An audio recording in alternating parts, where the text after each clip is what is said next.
करनी को अंग। सद्गुरु कबीर ज्ञान को अपने कर्तव्य में उतारना सर्वोपरि बताते हैं। इसी विषय को इस प्रसंग में बताया गया है। करनी क्या चीज़ है और इससे जीवन में क्या परिणाम आते हैं, इस संबंध में कई साखियों के माध्यम से सद्गुरु हमें निर्देश करते हैं। कबीर करनी आपनी कबहु न निष्फल जाए, सात समुद्र आड़ा पड़े मिले अगाऊ आए। हे मनुष्यों, अपना किया हुआ कर्म कभी निष्फल नहीं होता। सात समुद्र की आड़ में होने पर भी समय पर आगे आकर मिलता है। सद्गुरु कहते हैं मनुष्य को चाहिए कि वह ऐसा काम करे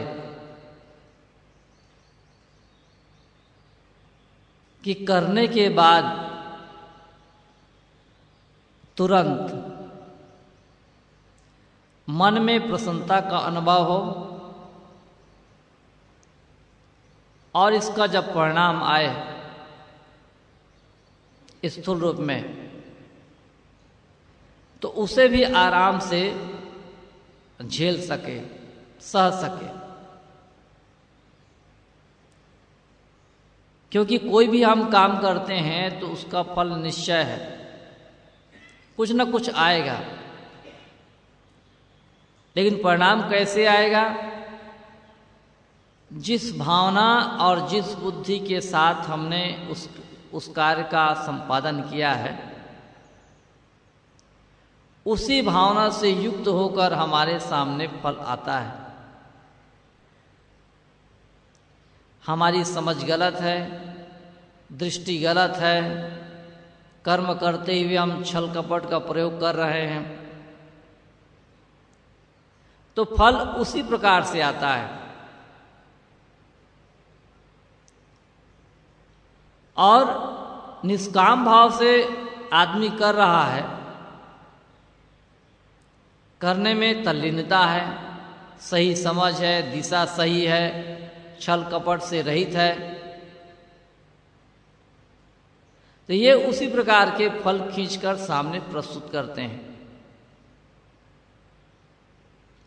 इतना तो पक्का है कि हम कोई भी कार्य करते हैं तो उसका फल हमारे सामने प्रस्तुत होता है। साथ साथ कर्म करते हुए हमें प्रसन्नता और अप्रसन्नता का भी अनुभव होता है। जैसे हम गलत विचार से कोई कार्य कर रहे हैं तो प्रसन्नता की अनुभूति नहीं हो सकती, हमें वहां पर भय उत्पन्न होगा। कोई देख तो नहीं रहा है, कोई जान जाएगा तो क्या समझेगा, और सचमुच में मुझे ऐसा नहीं करना चाहिए। मन में अंदर ही अंदर ये गुड़गुड़ाहट शुरू हो जाती है। इसका मतलब जब भी परिणाम फल लेकर आएगा तो फल हमारे लिए बुरा ही होगा। तो सद्गुरु कहते हैं करनी कबीर करनी आपनी कबहु न निष्फल जाए, सात समुद्र आड़ा पड़े मिले अगाऊ आए। कहते हैं सात समुद्र की आड़ में हम कोई काम करें या फिर आड़ा पड़े तो भी आगे आकर समय से मिल जाएगा।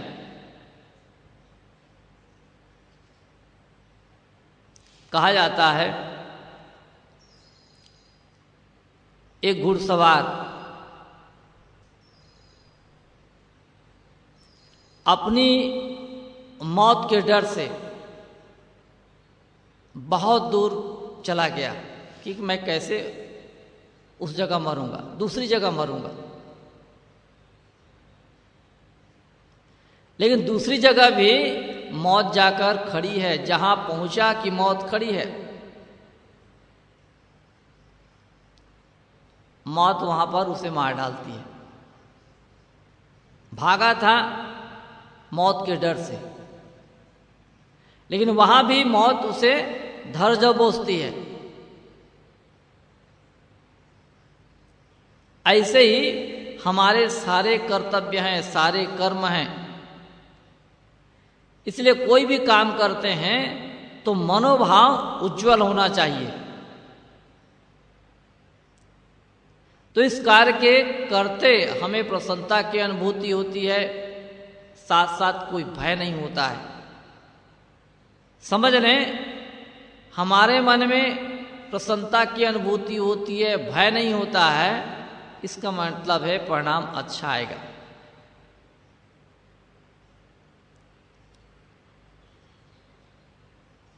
और जहां पर भय है, अप्रसन्नता की अनुभूति नहीं है, इसका मतलब रिजल्ट भी गलत ढंग से आएगा। एक तो मानसिक रिजल्ट होता है, साथ साथ उसका प्रत्यक्षीकरण सामने में जो आता है वो भी होता है, उसमें थोड़ा समय लगता है। लेकिन मन में प्रसन्नता और अप्रसन्नता का भाव तुरंत उत्पन्न हो जाता है।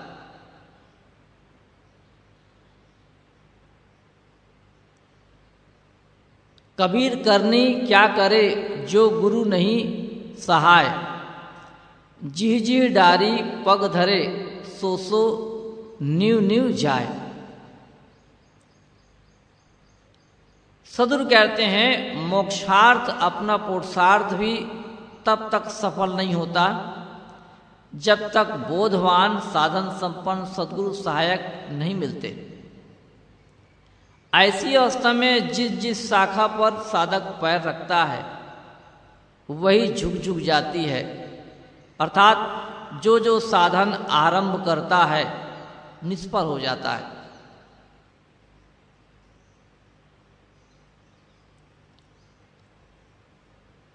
इसलिए हमें जब हमारे पास समझ नहीं है, यहां पर सदगुरु कहते हैं कबीर करनी क्या करे जो गुरु नहीं सहाय। जब गुरु हमारे सहायक नहीं बनते हैं अथवा जो समझदार हैं हमारे सहायक नहीं बनते हैं, तो हमारे जितने भी कर्म होते हैं सारे के सारे अपकर्म होते हैं।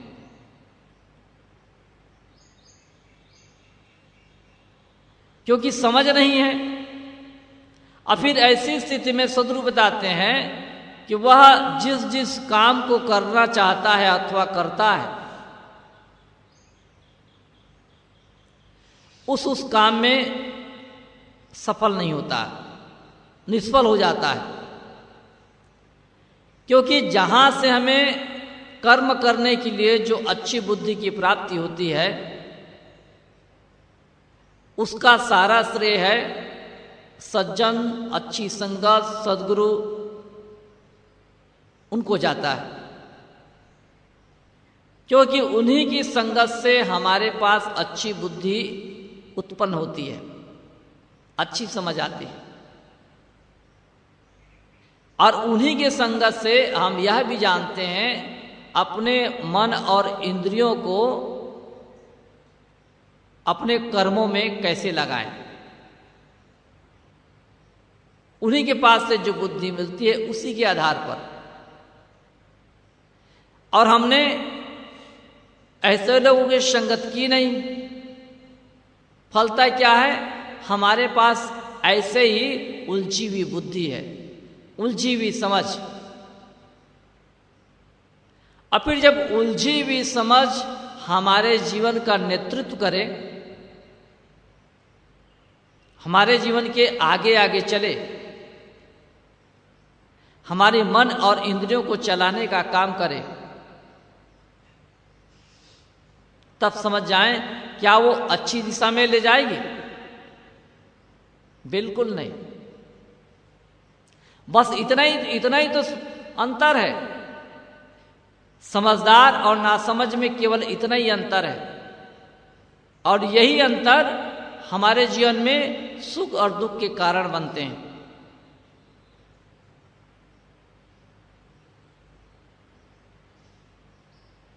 देखे होंगे आप, जब कई संपन्न घरों में उनके बच्चे खेलने निकलते हैं तो वे इस बात का बहुत सही ढंग से ख्याल रखते हैं कि हमारे बच्चे अच्छे बच्चों की संगति में रहें, गलत बच्चों की संगति में नहीं। ऐसा क्यों कहा जाता है? इसलिए कि गलत बच्चे गलत संस्कार से युक्त होते हैं। यदि उनकी संगत करके हमारे बच्चे पलें और बढ़ें तो वे बच्चे भी गलत संस्कार के हो जाएंगे, गलत बुद्धि के हो जाएंगे, और उसी कुसंगति से उसका संपूर्ण जीवन गलत हो जाएगा। इसीलिए अपने बच्चों को या तो अच्छे बच्चों की संगति में रखते हैं या फिर घर से बाहर निकलने नहीं देते हैं। घर में ही खेलने के लिए उन्हें सारी चीजें मिल जाती हैं, और फिर वो बच्चे आजीवन अच्छे रहते हैं, क्योंकि नींव गलत संगत से दूर है। गलत संगत बचपना में नहीं मिलने से उनकी नींव अच्छी है, गलत नहीं बनी है, इसलिए उसका संपूर्ण जीवन आगे का अच्छा बनता है। तो नींव क्या चीज है? नींव वह चीज है जिसके आधार पर हमारा संपूर्ण जीवन जिया जाता है। जैसे हम 25-30 साल के हो गए हैं, हम सोचें अपने जीवन में हम अच्छाई के नींव डालें, बहुत मेहनत पड़ती है। विनम्रता इस उम्र में बहुत कम संभव है, जबकि बचपन से ही हम यदि आदत बनाएं, अच्छे लोगों की संगति में रहें, तो कोई दिक्कत नहीं है। बहुत जल्दी हमारे जीवन में विनम्रता, अच्छे गुणों से हमारा जीवन युक्त हो जाता है। जैसे पौधे जब छोटे होते हैं तो उनको आप जैसा झुका लें कोई दिक्कत नहीं, लेकिन वे ही पौधे जब वृक्ष का रूप ले लेते हैं तब उनको झुकाना आसान नहीं है।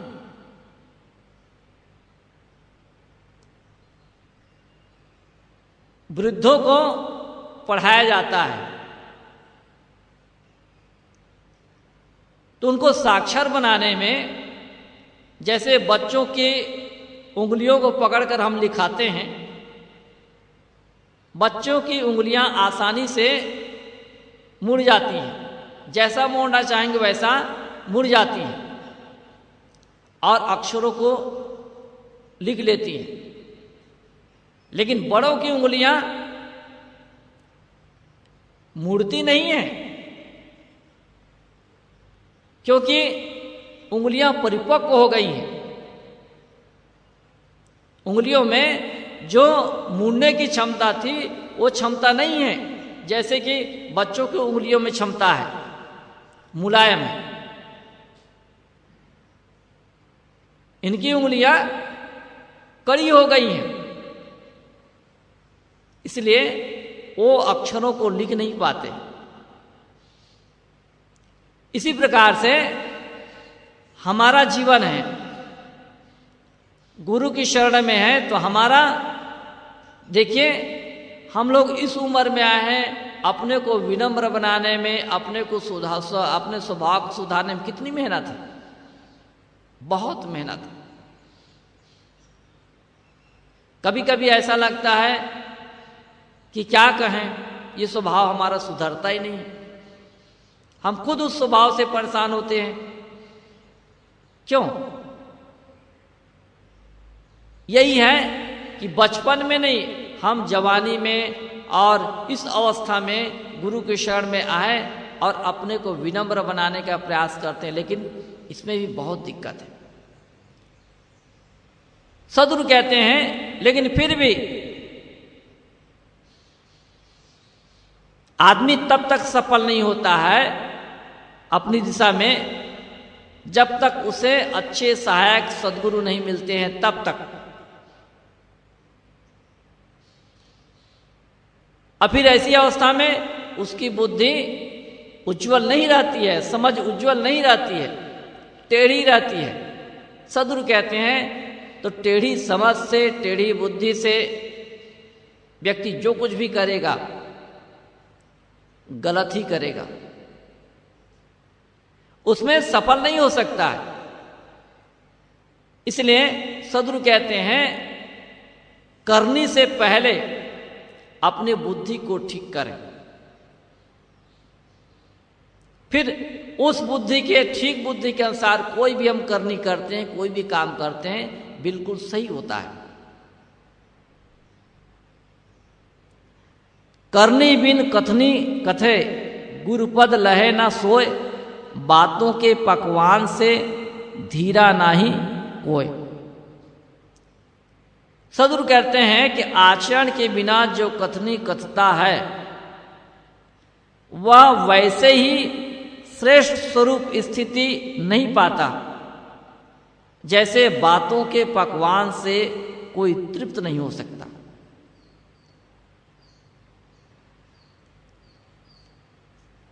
हम भोजन बनाते हैं, भोजन बनाने के बाद भोजन की बड़ाई, प्रशंसा, गुणगान करें,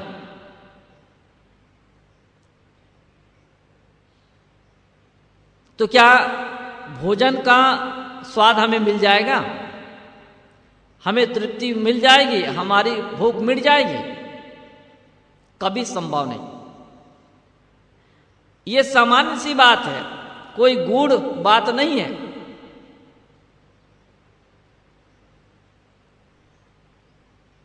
कथनी को पूरा करने के लिए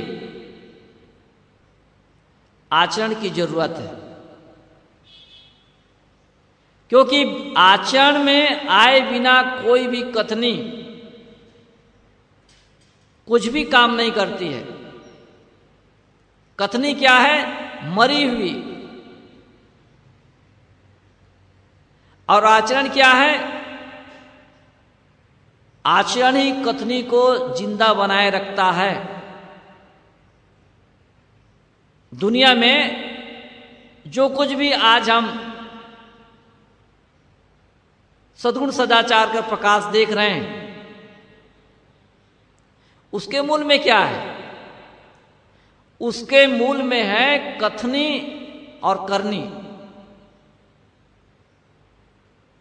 कथनी ने करे कोई हर्ज नहीं, आचरण में उतर गया तो कहना चाहिए उसी में कथनी भी आ गई। तभी तो एक से खूंखार व्यक्ति को महापुरुषों को इस संगत से बदलते हुए देखा गया है, सुना गया है। इसमें क्या कारण है? इसमें कारण यही है,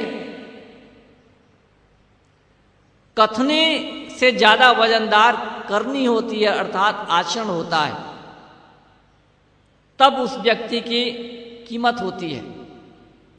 कहने का मतलब यह है, जिस प्रकार से बातों के पकवान से किसी भी व्यक्ति का पेट नहीं भरता, उसे तृप्ति नहीं मिलती, उसे संतोष नहीं मिलता, इसी प्रकार से ज्ञान की हजार अच्छी अच्छी बातें हम करें,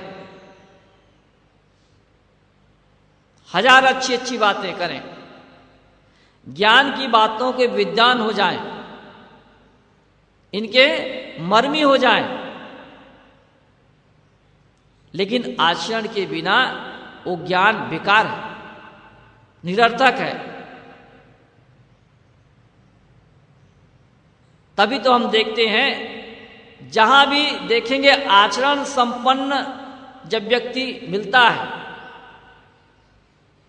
तब हम भी उसके सामने झुकने के लिए तैयार हो जाते हैं। क्यों? इसलिए कि उसमें जैसा कहता है वैसा करने की क्षमता है। यही क्षमता उसकी महानता है। आखिर ज्ञान की बात तो हम भी करते हैं, लेकिन उनमें और हम में क्या अंतर है? उनमें और हम में यही अंतर है कि वह ज्ञान कथता है तो साथ साथ उसका आचरण भी है, और हम ज्ञान कथते हैं तो हम में आचरण का कोई पक्ष नहीं है, आचरण का कोई बल नहीं है। बस इतना ही अंतर है। और दुनिया को क्या चाहिए? दुनिया को चाहिए वह व्यक्ति, ऐसे व्यक्ति की तलाश दुनिया को है जो कहता है जैसा वैसा करता है। चाहे दुनिया में कहीं चले जाएं हम, जहां भी मनुष्य होगा वह मनुष्य यही चाहेगा, हमें ऐसे व्यक्ति की तलाश है जो जैसा कहता है वैसा करता है। ऐसे व्यक्ति की तलाश है। और ऐसा व्यक्ति किसी भी मत पंथ संप्रदाय में, देश दुनिया की किसी कोने में मिल जाता है। उसका सम्मान सब किया करते हैं। सम्मान करे या ना करे, उस सम्मान का भूखा नहीं होता है ऐसा व्यक्ति। ऐसा व्यक्ति तो उसी व्यक्ति के समान है कि घर में दाल चावल सारी चीजें हैं और बना लेता है, खा लेता है और तृप्त रहता है। वैसे ही जो करता है उसे आचरण में ढालकर मस्त रहता है, निर्भय, संदेह रहित, किसी का डर नहीं। सद्गुरु कहते हैं, इसलिए हमारा भी कर्तव्य है कि जिस व्यक्ति को हम अच्छा मानते हैं, समझते हैं कि इसकी कथनी और करनी दोनों बराबर है, ये कितना अच्छा व्यक्ति है, हम उसके सामने झुकने के लिए तैयार हैं। लेकिन वही कथनी करके उसी ढंग से आचरण करने के लिए तैयार नहीं है। जब ऐसा होगा तो उसके सामने झुकने की जरूरत नहीं है। क्यों? इसलिए कि हम भी उसी ढंग से अब करने लग गए। तो जीवन में ये बड़ी चीज है। और ऐसा किए बिना किसी भी व्यक्ति को संतोष कभी भी नहीं मिल सकता, और इसीलिए जीवन में दुख बराबर बना रहता है। करता जरूर है लेकिन असंतोष रहता है। क्यों? इसलिए कि जैसा उसने कहा उस ढंग से करने में वो सक्षम नहीं है, अथवा करने से चूक गया। ये क्या है? बहुत बड़ी कमजोरी। और इसी कमजोरी के कारण अन्य सारे सद्गुण होते हुए भी हम सब के सामने कमजोर बने रहते हैं। ये बहुत बड़ी कमजोरी है हमारी। सद्गुरु कहते हैं, यदि कमजोरी दूर करनी है तो तुम जैसा कहते हो वैसा करने का काम करो, तुम में कोई कमजोरी नहीं रहेगी, सबल हो जाओगे। असली सबल का यही परिचय है। सदगुरु कह रहे हैं, करनी बिन कथनी कथे अज्ञानी दिन रात, कुकर सम भूकत फिरे सुनी सुनाई बात। सदगुरु कबीर की मार बड़ी मार होती है।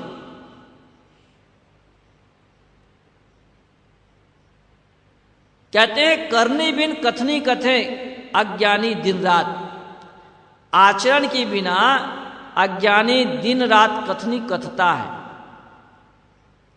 और सुनी सुनाई बातों को शाश्वत दिन रात भूखता रहता है। कैसे? कुकर सम।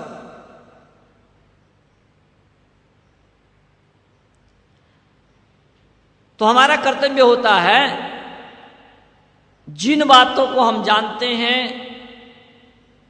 कि ये बातें हमारे लिए उपयुक्त हैं, उन बातों को नित्य के जीवन में सम्मिलित करना चाहिए। जानते हैं, गुस्सा करने से हमारा स्वयं का इमेज खराब होता है, समाज में हम अच्छे दर्जे में आते नहीं हैं। अधिक बोलने से, अनावश्यक बोलने से, असमय बोलने से हमारी स्वयं की प्रतिष्ठा जाती रहती है समाज में, और हमारी आत्मिक प्रतिष्ठा भी खत्म होती है। हम जानते हैं, बस जो जानते हैं सही ढंग से, इन्हीं बातों को जीने की आवश्यकता है।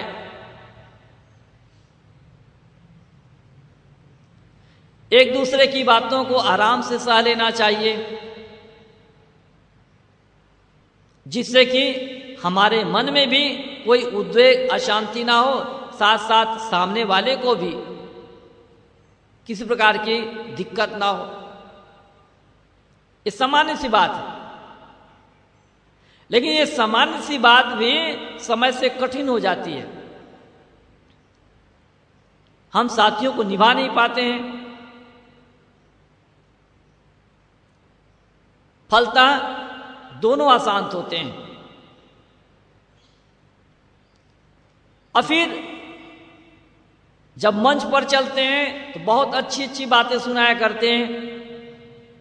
सदगुरु कहते हैं, ये सुनी सुनाई बात करने की जरूरत नहीं है, ये सुनी सुनाई बात है, इसको जिए, इसकी आवश्यकता है। तब तुम्हें अपनी कथनी के बाद आचरण करके स्वयं तृप्ति मिल जाएगी, और फिर इसके लिए ईश्वर, परमात्मा, खुदा, गाड की कोई जरूरत नहीं होगी। लेकिन ये बात कठिन लगती है। कठिन नहीं है, सरल है, लेकिन किसके लिए? जो करता है उसके लिए। जिन बातों को हम कठिन कठिन कहते कहते उन बातों की अवहेलना करते रहे, उन्हीं बातों को लोगों ने सरल है कहते कहते उन बातों को जीवन में आचरण उतार करके आगे बढ़ते रहे।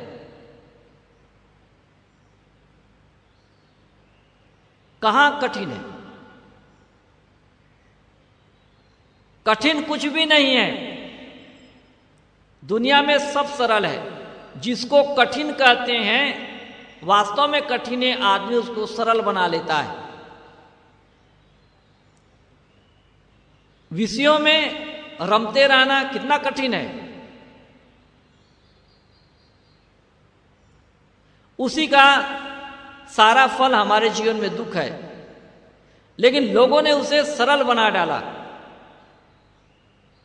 इतना सरल बना डाला कि दुनिया में परंपरा चल गई। कठिन कहां है? और जो सरल है, उपेक्षा दृष्टि हुई तो दुनिया में सबसे कठिन हो गया वो।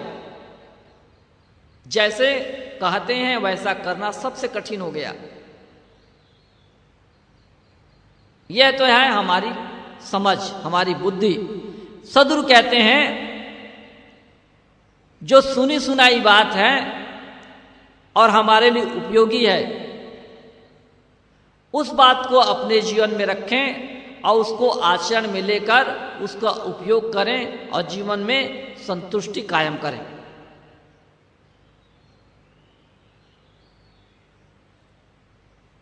करनी का रजमा नहीं, कथनी मेरु समान, कथता बकता मर गया, मूरख मूढ़ अजान। हमारी अज्ञानता को देखते हुए, हमारी टेढ़ी बुद्धि को देखते हुए सदगुरु कबीर को ऐसे ऐसे शब्दों का प्रयोग करना पड़ रहा है जो उन्हें नहीं करना चाहिए। लेकिन क्यों? वे समझते हैं छोटी हथौड़ी से सब काम नहीं बनता है। समय समय से हथौड़ा की भी जरूरत पड़ती है, घन की भी जरूरत पड़ती है और निहाई पर रखकर ठोकने की भी जरूरत पड़ती है। सदगुरु कहते हैं करनी का रजमा नहीं, आचरण तो रजमात्र नहीं है,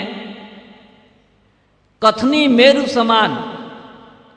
और वंचक लोग जब वक्तव्य देते हैं तो सुमेरु पर्वत के बराबर। कितने ऐसे अज्ञानी मूर्ख कत्ते बकते मर गए, अर्थात अपना कल्याण ना कर सके।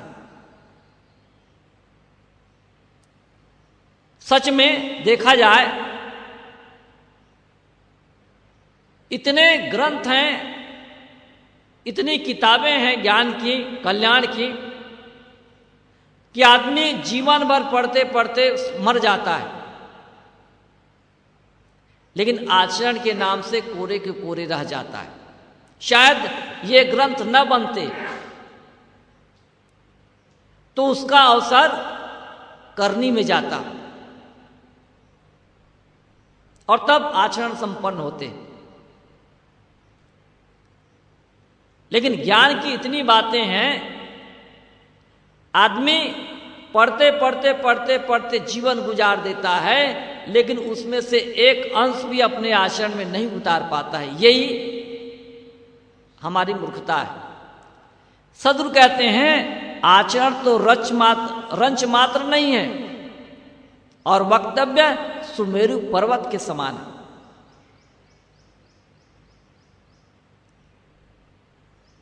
हम अच्छी अच्छी मिठाई बना लें और न खाएं उसे तो मिठाई का स्वाद नहीं मिलेगा, तृप्ति नहीं मिलेगी। ऐसे ही जीवन का स्वाद क्या है? जीवन का स्वाद है जीवन में जो करने लायक बातें हैं, जीने लायक बातें हैं, उनको आचरण में उतारना, ये जीवन का स्वाद है। जैसे भोजन पकाते हैं, अब भोजन करते हैं तब स्वाद मिलता है। ऐसे जीवन का स्वाद क्या है? हमारे जीवन में सद्गुण और सदाचार, जिन बातों को जीकर हमारा मन उलझन रहित, तनाव रहित, विवाद रहित, लड़ाई झगड़ा रहित, अशांत रहित रहता है, ये क्या है? जीवन का स्वाद है। और इन स्वादों को तो हम लेते नहीं हैं, उन स्वादों को लेते हैं किनको?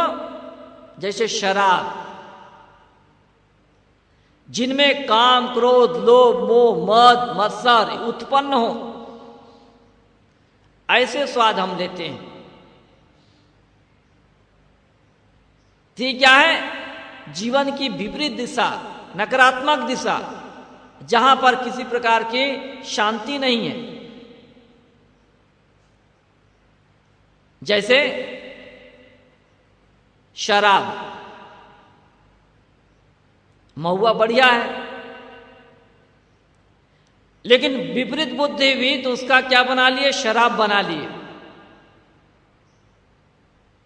अब पीने लगे और नशा चढ़ गया, अच्छी बुद्धि मारी गई, गलत बुद्धि उत्पन्न हो गई। अब गलत बुद्धि के उत्पन्न होने के बाद हमारी इंद्रियों से गलत आचरण भी संपन्न होते हैं। ये जीवन का स्वाद नहीं है। जीवन को नरक में ले जाना है ये। इसलिए सद्गुरु कहते हैं सद्गुण, सदाचार, विवेक, बुद्धि और सही समझ, ये सारे के सारे हमारे जीवन को स्वादिष्ट बनाते हैं। ये जीवन का स्वाद इन्हीं से मिलता है। कैसे जाने कि जीवन का स्वाद है? इसलिए कि जिस विपरीत बुद्धि से हम अपने मन इंद्रियों का उपयोग करते हैं, उसके द्वारा हमें क्या मिलता है? हमारे जीवन में असंतोष, दुख मिलता है, पीड़ा मिलती है, उलझन मिलती है। ये सारे के सारे हम पाते हैं। अब इन्हीं से मुक्त होने के लिए हम सद्गुरु संतों की संगत करते हैं, अच्छे साहित्यों का अध्ययन करते हैं, अच्छी समझ प्राप्त करते हैं, अच्छे लोगों की शरण में जाकर हम रहने का प्रयास करते हैं। क्यों? इसलिए कि जीवन का स्वाद मिल जाए।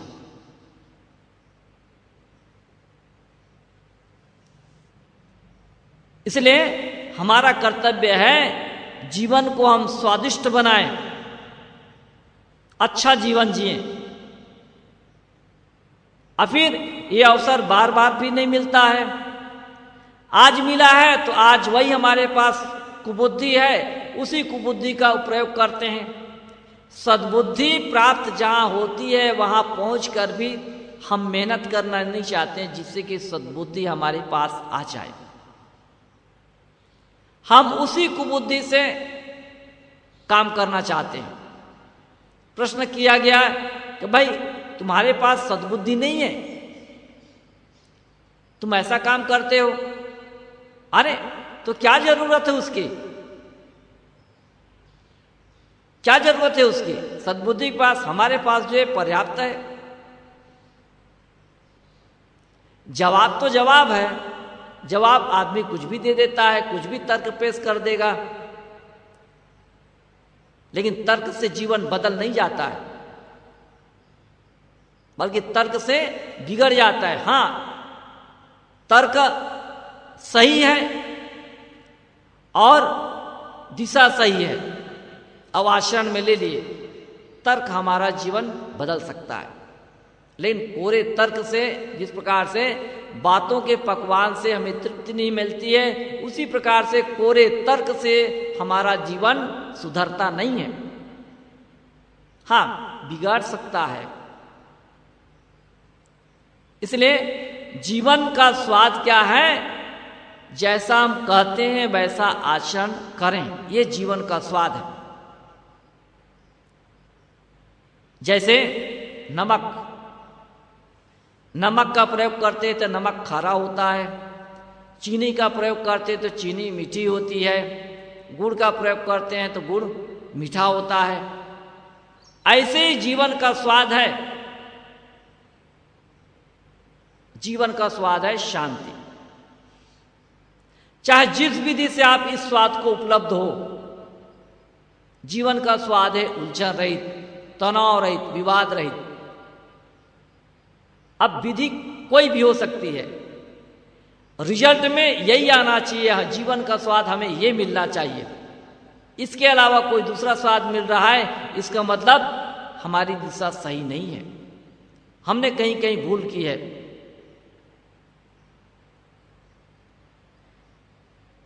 सद्गुरु कहते हैं कल्याण जिस विधि से हो, कल्याण की कोई एक विधि नहीं है। कोई भी विधि हो, तुम्हें तुम्हारा कल्याण करना है।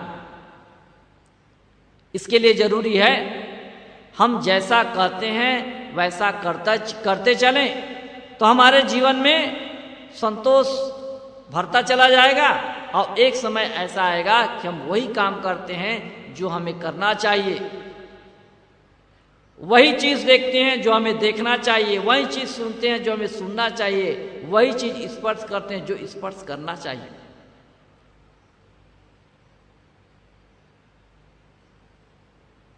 ये मन इंद्रियों का खेल और पंच विषय दुनिया में इनके बीच हमारा संबंध सही ढंग से हो गया, तब कहना चाहिए हमारा जीवन कल्याण को प्राप्त हो गया, अन्यथा इन्हीं में उलझे हम रह जाएंगे।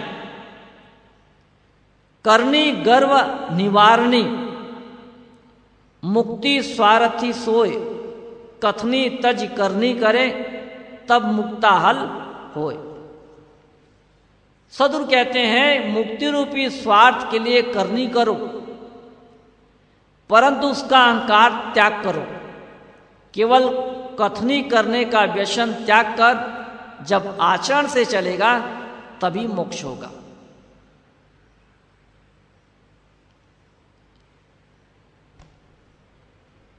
किसी संत ने कहा है, 1000 कथनी से एक करनी अच्छी होती है। 1000 कथनी से एक करनी अच्छी होती है, क्योंकि कथनी में कोई दम नहीं है, कोई जान नहीं है। 1000 बातें जानते हैं लेकिन फिर भी दुखी हैं। किसी ने एक छोटी सी बात कह दी, वह बात बाण की तरह हमारे हृदय में लगी और सालती रही। हमारा कर्तव्य है हम आचरण इस ढंग से बनाए कि दूसरों से मिले हुए आघात को भी आराम से सह सकें।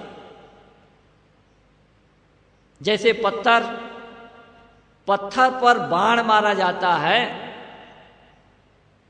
तो बाण का नोक मुड़ जाता है। ऐसे ही जब हम आचरण युक्त हो जाते हैं तो कोई हमें कटु कहता है, कोई हमारी निंदा करता है, हमारी आलोचना करता है, हमको समाज के सामने गलत साबित करने का प्रयास करता है, तो भी हम दुखी नहीं होते हैं। क्यों नहीं होते हैं? इसलिए कि उस ढंग के आचरण हमारे नहीं है। हमारा आचरण पाषाण की तरह मजबूत है, कोई डिगा नहीं सकता। यहां तक कि पानी इसे गीला नहीं कर सकता। सूर्य तपा देता है जरूर, लेकिन पिघला नहीं सकता। ऐसा आचरण होना चाहिए और इसी आचरण की सबको जरूरत है। हम यहां साधु गुरु की शरण में आए हैं तो किस लिए आए हैं? इसी के लिए। ये इतना आकर्षक है आचरण, जैसी कथनी होती है वैसा जब आचरण होता है तो उस व्यक्तित्व के प्रति हमारे मन में आकर्षण का भाव जगता है और उसी आकर्षण के भाव से हम लोग आकर्षित होकर यहां आए। अब ये देखना है आकर्षण केवल आकर्षण भी आकर्षण ही है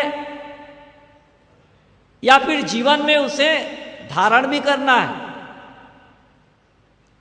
यदि आकर्षण मात्र रह गया तो हमारा यहां आना बेकार है।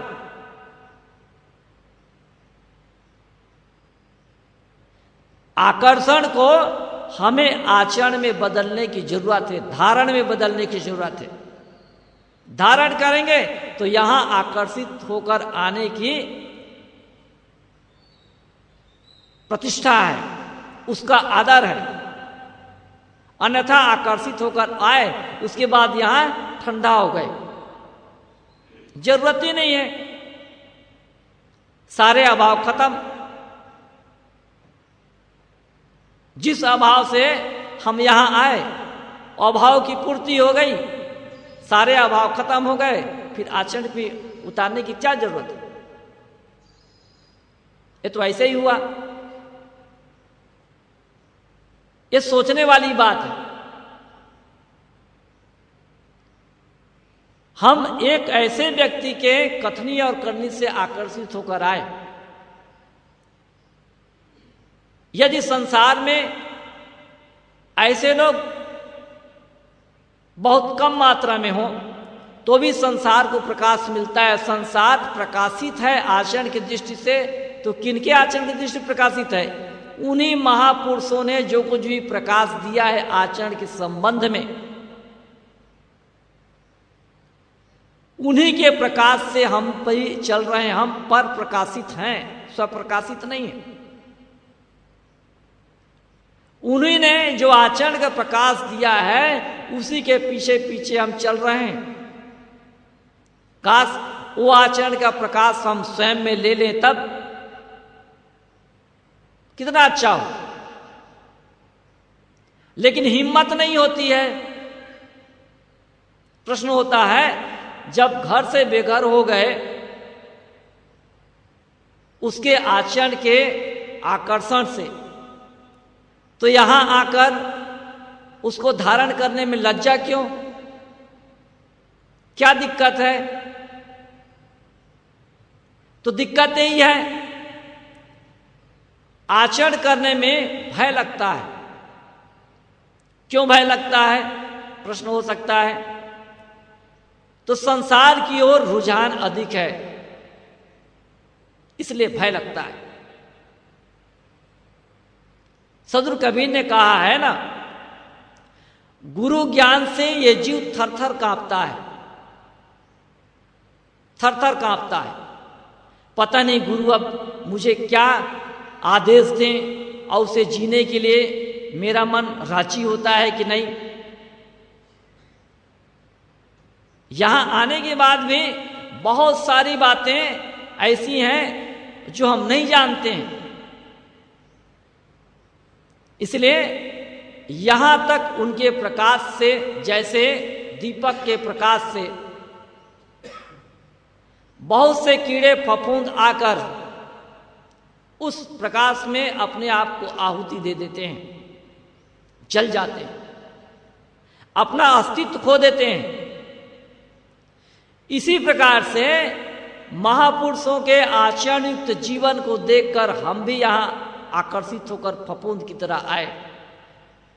अब हमारा भी कर्तव्य होता है कि अपने जो अहंकार युक्त सांसारिक जो अस्तित्व है यहां खो दें, तब ये इस आचरण में ढल पाएंगे, अन्यथा संभव नहीं। लेकिन खोएगा कौन? खोएगा वही जो शूरवीर होगा। असली गुरु का शिष्य होगा, कहना चाहिए असली ध्येय को लेकर आया होगा, वो खोएगा। शेष देखते रह जाएंगे, काम चलाओ बातें हमारे पास सही है, उसी से काम चलाते रहेंगे। फिर आचरण का मूल्य क्या है? इसलिए हमारा कर्तव्य है हम भी आचरण युक्त बने, हम भी प्रकाशवान बने, पर प्रकाशित न रहें। जैसे कोई आदमी किराए के मकान में रहता है, ठीक है, उसके पास मकान नजदीक में नहीं है, बहुत दूर से आया है, नौकरी कर रहा है, लेकिन कब तक किराए के मकान में रहेगा? वह भी सोचता है, धीरे धीरे पैसा जोड़कर जमीन खरीदता है, मकान बनवाता है, अथवा बना बनाया मकान खरीद लेता है और उसमें मजे से रहता है। एक संसारी आदमी भी इस बात को जानता है, लेकिन एक आध्यात्मिक बात, एक आध्यात्मिक आदमी इस बात को जानते हुए भी नहीं कर पाता है कि हमें भी अपने आचरण को सही ढंग से बना के रखना चाहिए, जैसा कहते हैं वैसा करना चाहिए। इस बात को जानते हुए भी नहीं ढाल पाता है। इसीलिए अंत में मरते समय यही बात आती है कि जैसा जीवन जीना चाहिए था वैसा जीवन मैं नहीं जी पाया। ये शिकायत, ये पश्चाताप हमेशा हर लोगों के मुख से सुनने को मिलेगी। क्यों? इसलिए कि हिम्मत नहीं करता है, पुरुषार्थ नहीं करता है, जो बनी बनाई लीक है उसी में चलने के लिए राजी है, जो सुविधाएं मिली हैं उसी में मस्त है। क्या करना? सुविधाएं सब समय एक समान नहीं रहती, सुविधाएं गायब भी हो जाएंगी। हमें आचरण ऐसे बना के रखना चाहिए, सुविधा है तो, नहीं है तो। हम सुविधा की दृष्टि से यहां नहीं आए, आचरण की दृष्टि से आए। इस बात को भी समझना है, सुविधा हमारे जीवन से कोई संबंध नहीं रखता है कल्याण से। सुविधाओं का कल्याण से कोई संबंध नहीं है, कल्याण का संबंध केवल आचरण से है। इसलिए इस बात को हम बिल्कुल भूल जाएं कि सुविधाएं मिलेंगी तब हम आचरण संपन्न होंगे। ये बहुत बड़ी नासमझी है हमारी। सुविधाएं मिले तो, सुविधाएं ना मिले तो। जीवन निर्वाह की सारी चीजें, कल्याण की सारी सामग्री हमारे पास है। यह हमारे लिए उत्तम चीज है और इसी की महत्ता है, सुविधाओं की कोई महत्ता नहीं है। सुविधाएं क्या करती हैं जानते हैं? हमारे पुरुषार्थ का अपहरण करती हैं। हमारे पुरुषार्थ कमजोर बन जाते हैं, निकम्मे बन जाते हैं। सुविधाओं में इतनी ताकत है, इसलिए सुविधाओं में रस ना लें। रस लेते लेते हमें वे निकम्मे बना देती हैं और एक दिन हम पश्चाताप करते हैं कि क्या कहें, हमारा भी मन ऐसा होता था लेकिन हम सुविधा भोगी हो गए, हम नहीं कर पाए। ये पश्चाताप की घड़ी हम अपने लिए ना लाएं। तो आचरण क्या चीज है? आचरण वही चीज है जिसको देखकर संसार के सारे लोग आशान्वित हैं कि काश हमारा जीवन उसी की तरह हो जाए तो, हमारे बेटे भी उसी की तरह हो जाए तो कितना अच्छा हो। बाहर के प्रकाश क्या है? सूर्य है, लेकिन मनुष्य के अंदर के प्रकाश क्या है? आचरण है। यह ऐसा प्रकाश है, इसी प्रकाश को देखकर संसार के सारे लोग चल रहे हैं। बाहर का प्रकाश संसार को प्रकाशित करने वाला सूर्य है, लेकिन मनुष्य के जीवन को, अंतःकरण को प्रकाशित करने वाला किसी भी महापुरुष का आचरण है। इसलिए उस प्रकाश को हम भी अपने जीवन में लाएं, तब कहना चाहिए हमारे जीवन की विशेषता है, अन्यथा कोई विशेषता नहीं है। जैसी मुख से नीक से तैसी चाले नाय, मनुष्य नहीं वे स्वान गति बांधे जमपुर जाए। सदगुरु कहते हैं जैसे उत्तम ज्ञान की बातें मुख से निकलती हैं उस प्रकार नहीं चलते, वे मनुष्य नहीं कुत्ते हैं। ऐसे लोग वासना में बंद कर 84 में जाएंगे।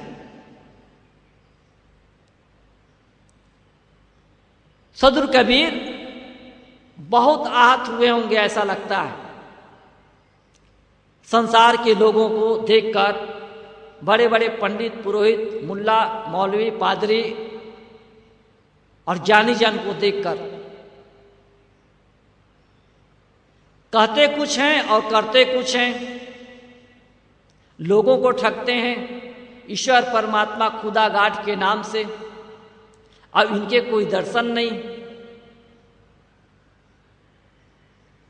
इसलिए ऐसे वचन उनके मुख से निकले होंगे।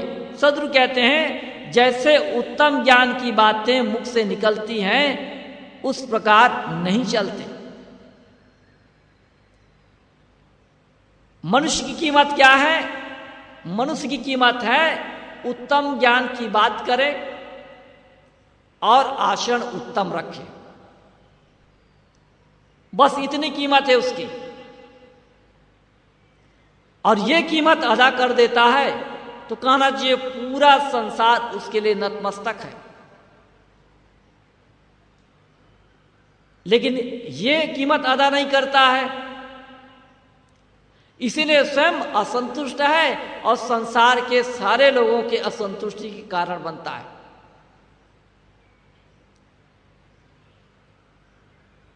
अब ऐसा व्यक्ति जो कहता है और करता है, बहुत से लोगों के जीवन का नेतृत्व करने वाला होता है। आखिर सदगुरु कबीर के पीछे, अन्य संतों के पीछे उनकी वाहनी क्यों चली? सदगुरु कबीर को तो हमने देखा नहीं, भगवान बुद्ध को देखा नहीं, भगवान महावीर को देखा नहीं, और अन्य महापुरुषों को हमने देखा नहीं। आखिर उनके पीछे चलने का क्या राज है? तो हमने उनकी जो परंपरा देखी है, तो उन परंपराओं से लगता है कि बात सही है। आचरण का प्रकाश, मैंने कहा ना, ये बहुत दूरगामी प्रकाश होता है। ऐसा प्रकाश मनुष्य के जीवन में आ जाए तब कहना चाहिए जीवन प्रकाशमान हो गया। लेकिन आचरण के अभाव में संसार के सारे लोग दुखी हैं। हमारा कर्तव्य होता है कि हम महापुरुषों ने जो आचरण की बात बताई है वो हमारे अपने लिए बताई है, और उसी आचरण के नहीं होने के कारण हम गलत दिशा में जा रहे हैं और दुख पा रहे हैं। तो ज्ञान की उत्तम बातें करें और उसके अनुसार आचरण को भी उत्तम रखें, और फिर देखेंगे जीवन कितना उत्तम बनता है। तो इसमें सदगुरु कबीर बताते हैं कि जब तक व्यक्ति का जीवन जैसा कहा जाता है वैसा आचरण नहीं बनता है, तब तक उसे स्वयं भी संतुष्टि नहीं मिलती है, आत्म प्रतिष्ठा नहीं मिलती है। आत्म प्रतिष्ठा नहीं मिलती है तो साथ साथ समाज प्रतिष्ठा भी नहीं मिलती है। इसलिए हम अपने आप का सम्मान करें, अच्छी बातों का सम्मान करें। और कैसे सम्मान करें? आचरण युक्त होकर सम्मान करें, केवल कथनी के माध्यम से नहीं। सदगुरु कहते हैं कथनी भी करो, और उससे ज्यादा उत्तम है कि तुम उसे अपनी करनी में उतारो। और जब तक करनी में उतारते नहीं है तब उत्तम बातें केवल कहने की हो जाएंगी, उनका स्वाद हमें मिलेगा नहीं, अर्थात हमारा जीवन संतुष्ट नहीं हो पाएगा। प्रेम से बोलिए सदगुरु कबीर साहब की जय।